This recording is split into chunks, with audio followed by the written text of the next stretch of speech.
জানো একটা লোকের এনে দায়িত্ব দিছো ওই লাগে মনে করো আমিও আইসা পড়ছি। এখন তোমরা যদি আমাদের কথা না শোনো তাহলে আমরা এখানে আইন শৃঙ্খলা বাহিনী আছে, লোকজন আছে, এদেরকে আমরা কি বলবো?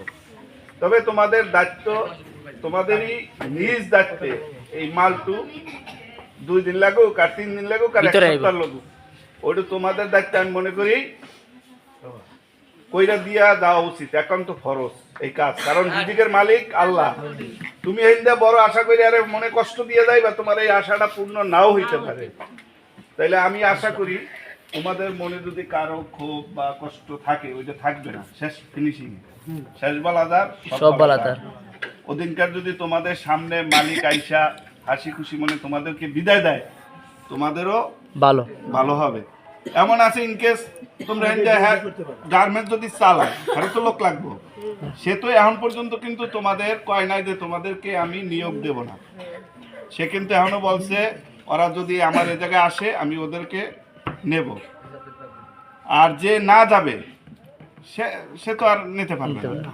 আর তোমাদের যদি ক্ষয়ক্ষতি করে, যে জায়গায় আমরা তোমাদের মুখগুলো চিনে রাখলাম, তোমরা তো আমার কাছে আইতে পারবে যে স্যার আপনি বলছেন আমার নিয়ে ধাক্কাই বাইর করে দিয়েছে, বেতনটা দেয় না, এখন আপনি কি করার আছে করেন।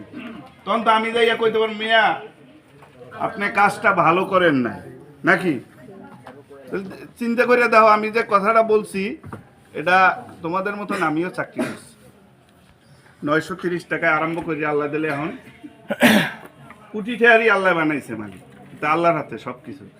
কিন্তু চাকরি করছি তোমার, আমি চাকরির মর্ম, চাকরির কষ্ট ভালো বুঝি। এই গার্মেন্টস থেকেই আমি উঠছি, কিন্তু আমি গার্মেন্টসে চাকরি করি নাই, আমার লেভেল কাজ করছে, কিন্তু পরিবেশটা তোমাদের সাথেই আমার।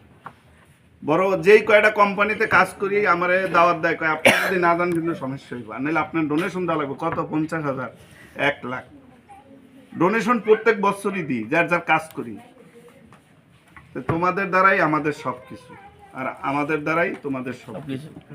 কেউ মনে কষ্ট নেবে না, চিল্লা চাল্লা না কইরা শান্তি মতন। আমার ভাই জয়নাল ভাই যতটুকু কথা বলছে, এই দায়িত্বটা তোমরা সবাই স্টাফ মনে করো, সুপারভাইজার, ইনচার্জ যারাই আছো, PM, GM, আমি সকলকে অনুরোধ করছি তোমরা সুন্দর করে করো। তোমাদের পাওনা ভাগ্যে যদি থাকে, আর আমরা যখন মাঝখানে আছি, কেউ 1 টাকা ঠকাইতে পারবে না, ঠিক আছে? আমি একটা শেষ কথা বলবো, তাই আমি তোমাদেরকে আর কথা বাড়াইছি না, কারণ তোমরা কষ্ট করছো, খাইয়ে না খাইয়ে আনে কাজ না হওয়া, কাজ হওয়া কিন্তু একটা প্যারা, কাজ না হলে কিন্তু এটা আর একটা প্যারা। এই টাইম কিন্তু যায় না। আমি আর সময় দীর্ঘায়িত করতে চাই না। আমার যদি ভুল ভ্রান্তি হয়ে যায়, আমারও তোমরা আল্লাহর রাস্তায় মাফ করে দিও।